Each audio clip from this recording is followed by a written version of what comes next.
Yes, reka nongere mbasuze ke mbifurize kugira ibihe byiza nshuti bakunzi bacu mudukurikiye hano ku Ibendera TV. Uyu munsi ni kuwa mbere ni tariki enye Kanama ni muri uyu mwaka w'ibihumbi 2025. Nongeye kubaha ikaze aho muherereye mu bice bitandukanye hirya no hino amukurikiye Ibendera TV. Twinjiye makuru rero na makuru araza kwitsa no kwibanda mu burasirazuba bwa Repubulika Iharanira Demokarasi ya Kongo, by'umwihariko ku mirwano komeje gushyamiranya abarwanyi b'intare za Sarambwe n'uruhande rwanira leta ya Kongo. Imirwano iri cyangwa se aya makuru turayanzikira mujyi wa Goma ni muri Kivu y'Amajyaruguru muri Repubulika Iharanira Demokarasi ya Kongo. Tubabwire ko Nyiragongo ahitwa Kibati ndetse n'akandi gace ndi bubabwire mu kanya n'ahitwa Nyarucinya ngo haramutse imirwano ikomeye ndetse kuva mu ijoro aho wazarendo ngo zageze gukiye zigabaye ibitero mu baturage, ibintu bikomeye cyane, icyitwa telefone, icyitwa radio, icyitwa ifaranga, ndetse ngo bageze gukiya imihanda barafunga imodoka barahagarika ibintu ngo byari ibi ikomeye cyane.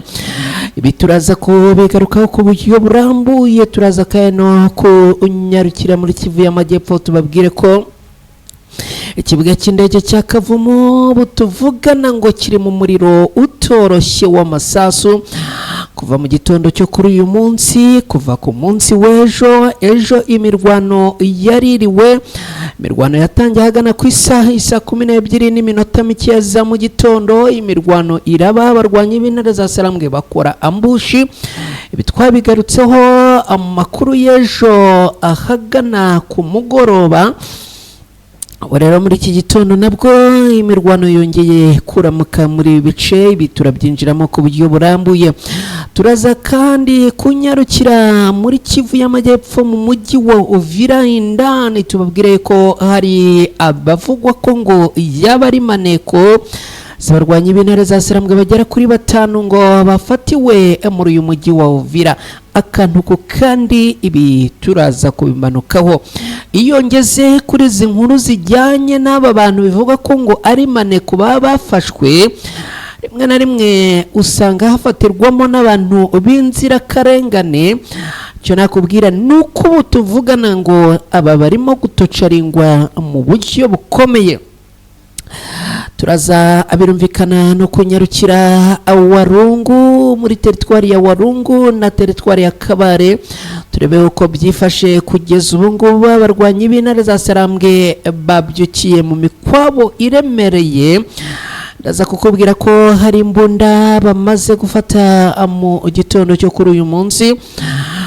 Ndaza kukubwira ko kandi hari n'ibindi bikoresho abarwanyi b'intare za Sarambwe bafashe nyuma yuko haba hakoreye imirwano ikomeye cyane ku munsi w'ejo, bikaza kurangira abigaruriye ibice bikomeye cyane. Uyu munsi rero habyutse ikintu nakwita ko ari umukwabo uri special neza. Ibi turaza kubyinjiranamo ku buryo burambuye hamwe namwe. Icyo nagusaba rero nukubana natwe niba bamaze kugera hano, nyemerera ngusabe ngo terekaho like yawe hasi aho ngaho, ukore kandi subscribe. Ni ibintu bidatwaye na megabyte, ni ibintu bidatwaye na megabyte. Iri sofi yo kumanuka hasi aho ngaho ugakanda aho handitse subscribe ukemeza, wamara akwemeza ugakanda all notification cyangwa se notification kuri ako kantu kameze nk'inzogera, kugira ngo ubutaha amakuru tujye tuyakoherereza udatakaje umwanya wo kujya kuyashakisha. Mwese rero aho muherereye nizere ko turi kumwe. Niba turi kumwe nyemerera unyandikire hasi aho ngaho uti turi kumwe. 5 kuri 5 ndabona abatarama bo muri za Karongi, ndabona abatarama bo muri za Gicumbi, bamutwereka ko muri kumwe natwe. Abika Iyonza, abarubavu, abo mu mujyi wa Kigali, mwese mwamutwereka ko muri kumwe natwe.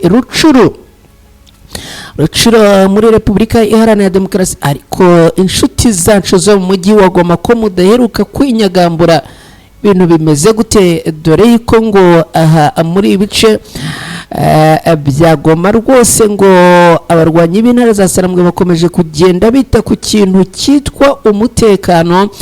Warara mujya mugira gutya amwegura agatelefone namwe mutwandikire mutubwire muti turi kumwe. Reka rero amukanya gatoya ngaruke twinjira muri aya makuru ku buryo burambuye.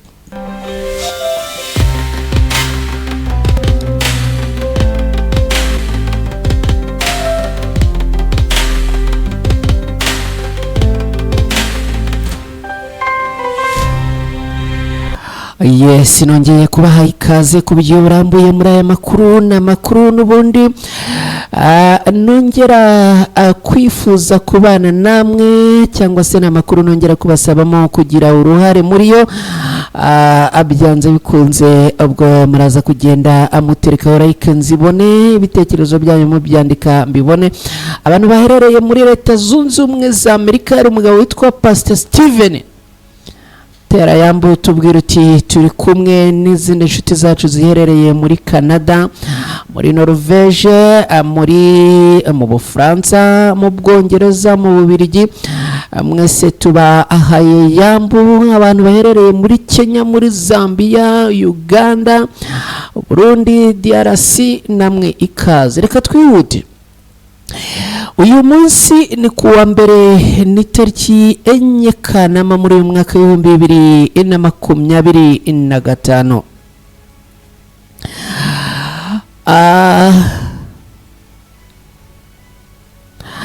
Uyu munsi rero mu ijoro ryakeye aha Nyiragongo, abarwanyi ba FDLR na Wazalendo ngo bagize gutya bapfupfunuka aha Nyiragongo neza neza bameze nk'intozi, abandi ngo bameze nk'amavubi nayo ya Bushari. Barangije rero ngo abinjira muri ibi bice bya Kibati ndetse na za Kanyarucinya, batangira gufunga imihanda, batangira kwinjira mu baturage.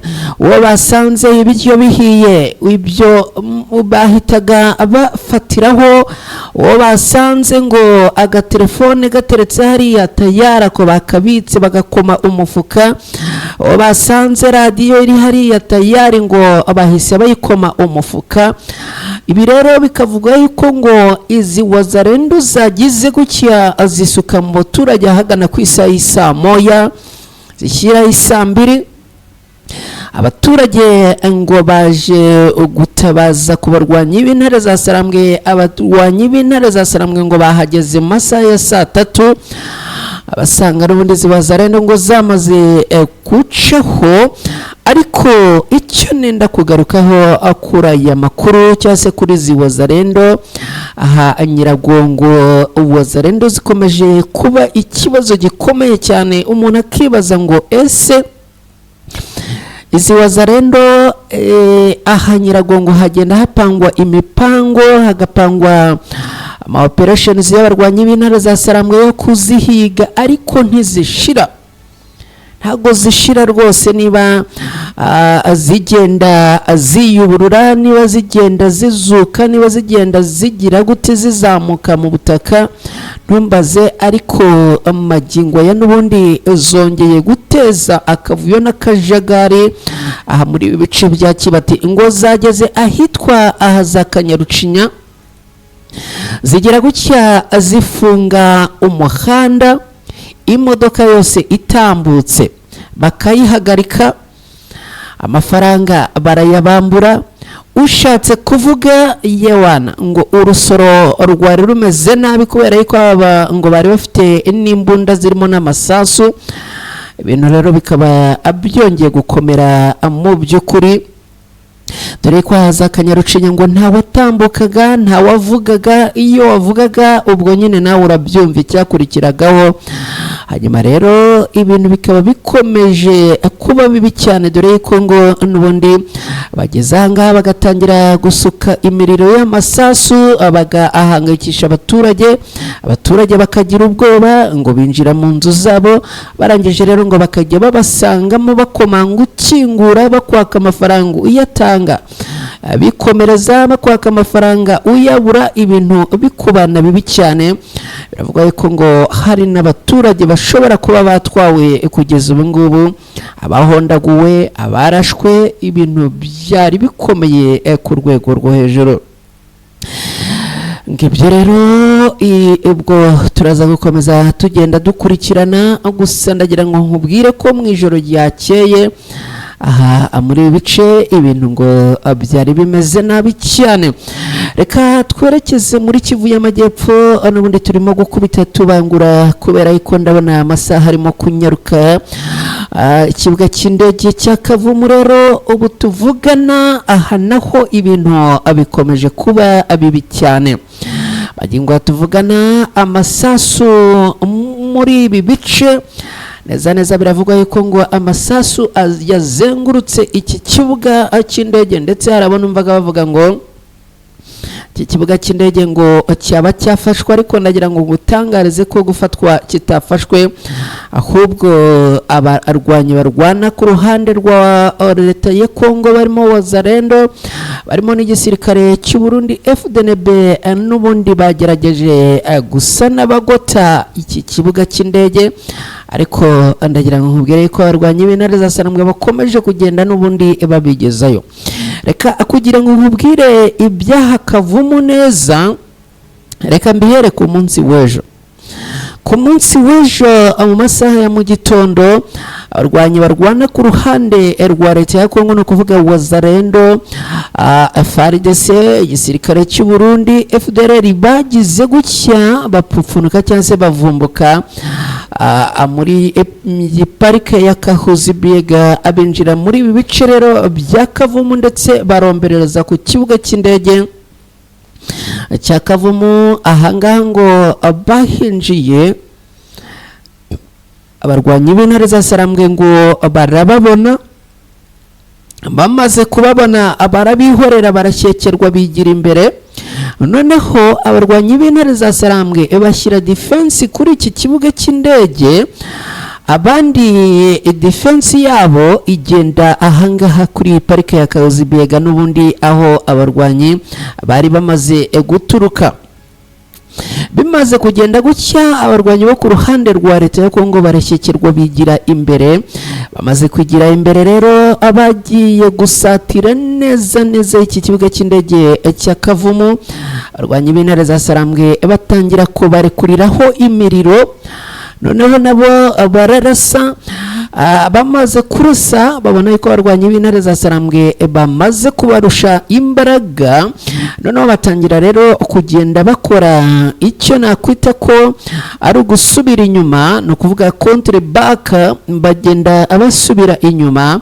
Noneho gusubira inyuma rero byaje kuba abana bibi cyane, kubera yuko ubwo basubiraga inyuma baje gusanga abarwanyi b'intare za Sarambwe babagoteye inyuma n'imbere, biza kurangira noneho bakoreyeho uruziga nk'inyuguti ya O, noneho bisanga barimo hagati, barabarasa ku buryo bukomeye cyane. Ibintu bivuga yuko ngo aba byaje kurangira abagize gutya bamanika amaboko, ariko abandi ngo bagize gutya abavanamo imyenda. Narababwiye abarwanyi barwana ku ruhande rwa leta ya Kongo, burya ntuzabone ngo bambaye imyenda ya gisirikare, burya imbere haba harimo iyindi myenda agira gutya. Ariko ubundi muri Repubulika Iharanira Demokarasi ya Kongo, ubwo haya sinzi nzabaza neza, urumva ngo hari ukuntu bagira gutya ngo bakavanamo imyenda yose, barangiza bagasigarana iy'imbere. Noneho rero ngo bagahita binjira mu baturage bakigira abasivile, ariko nkibaza ngo ese n'inkweto bazivanamo bakagenda bambaye ibirenge. Harumbwiye ngo baba bambaye bote.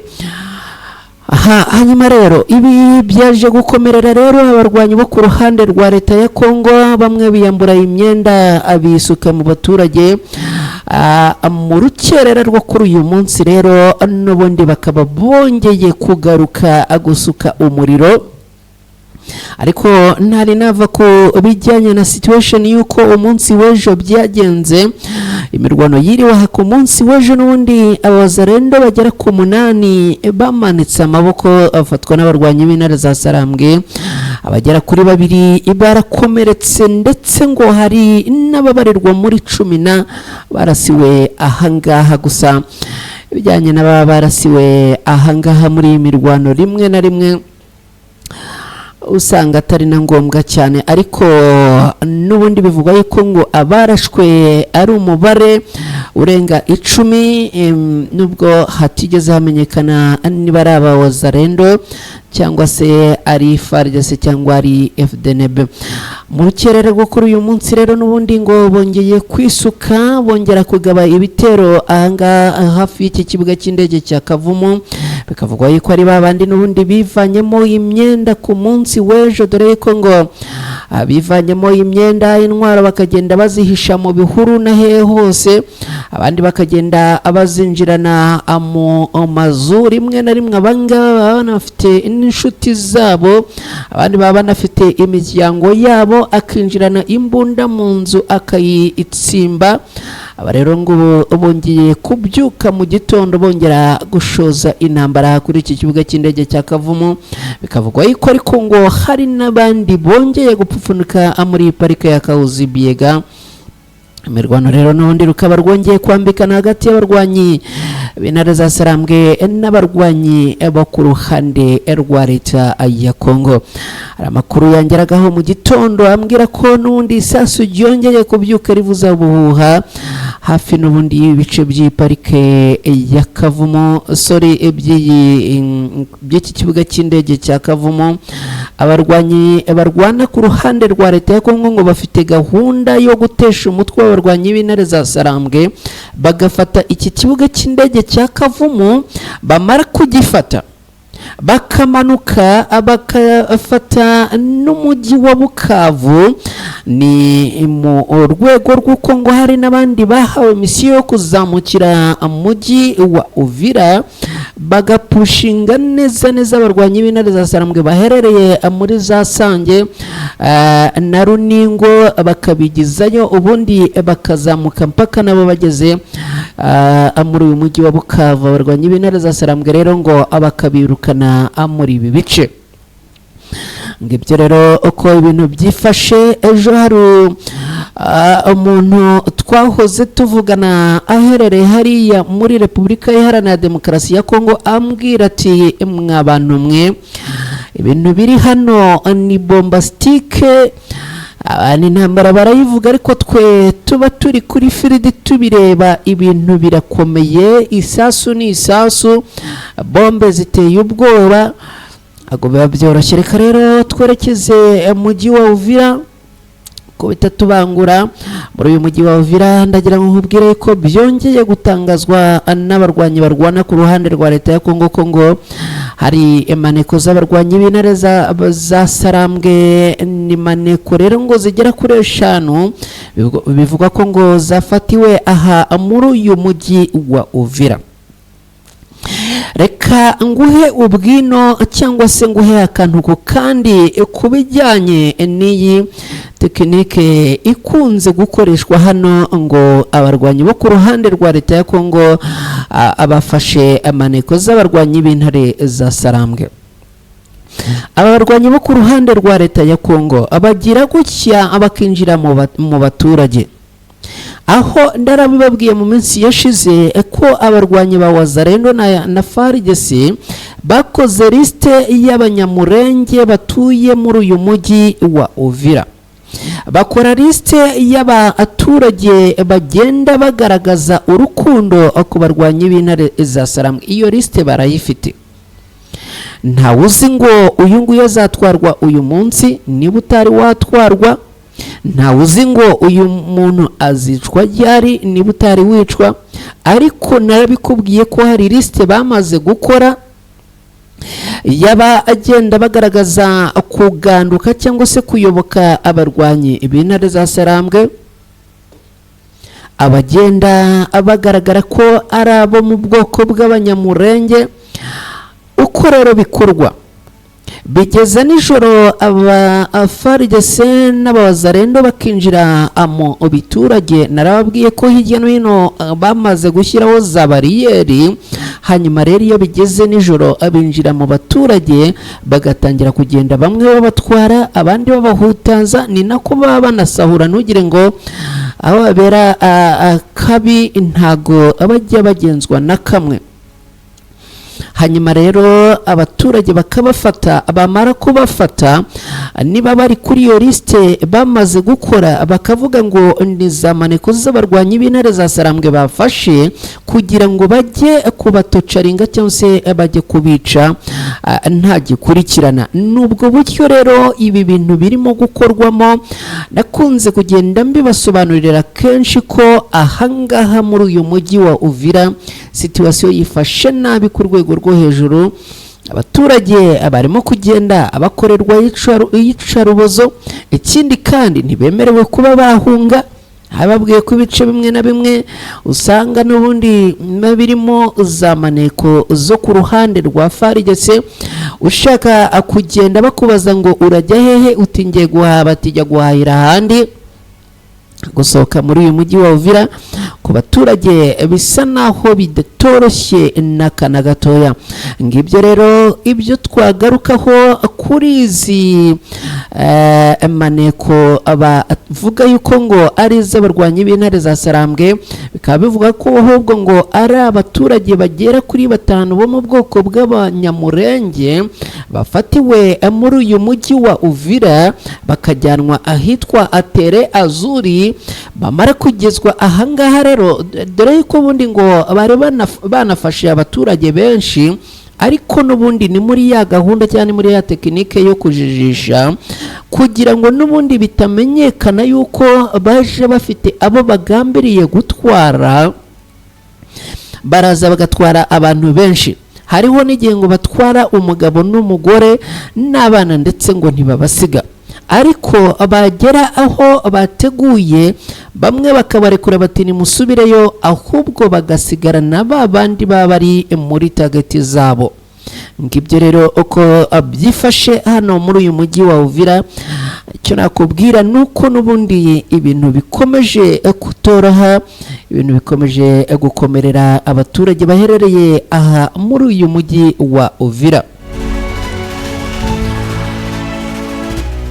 Reka rero tuvuye aha muri uyu mujyi wa Uvira twerekeze n'ubundi muri teritwari ya Warungu na Kabare, naho turebe uko byifashe, dore ko naho ibintu byaramutse bimeze nabi cyane.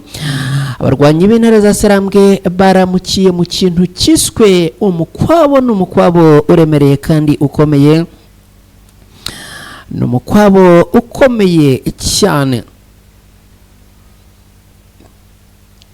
Ni nyuma yuko n'ubundi ahangaha muri teritwari ya Kabare na Warungu abarwanyi b'intare za Sarambwe bamaze iminsi baharwanira imirwano yikomeye cyane, aho bamaze iminsi bahangana na FDLR, Wazarendo, igisirikare cya leta ya Kongo FARDC, igisirikare cy'u Burundi FDNB. Mu mirwano rero yabereye ahangaha bikaba byaraje kurangira abarwanyi b'intare za Sarambwe bigaruriye agace k'Amakombe n'akandi gace kitwa Munzizi gaherereye muri teritwari ya Warungu. Aka k'Amakombe ko gaherereye muri teritwari ya Kabare. Ubu ngubu rero tuvugana nyuma y'uko abarwanyi b'intare za Sarambwe bigaruriye utu duce twose, ndagira ngo nkubwire ko uyu munsi babyukiye mu kiswe umukwabo. Tayari umukwabo barwanyi b'intare za Sarambwe bongeye kwenyegeza kuva mu rukerera rwo kuri uyu munsi. Ndagira ngo nkubwire ko hafatiwemo imbunda zigera kuri 12 zose, no kuvuga imikwabo muri ibi bice byose byafashwe. Ikindi kandi ngo hafatiwe amasasu menshi cyane ikindi nakubwira nuko abarwanyi b'intare za Sarambwe bivuga ko ngo hari abawazarendo bagera kuri 5 bafatiwe ahitwa muri aka gace kitwa Akamakombe. Hanyuma rero niba hari abafatiwe mu Nzizi ho ntago biramenyekana, ariko ngo hari wazarendo zafatiwe Akamakombe n'ubundi aha muri teritwari ya Kabare. Abarwanyi b'intare za Sarambwe kandi bakaba batangaza yuko iyi mikwabo igomba gukomeza kugeza uwitwa umuwazarendo wese waba yihisha ahangaha bamuvanyemo, ubundi ahangaha umutekano ukongera kuba wose.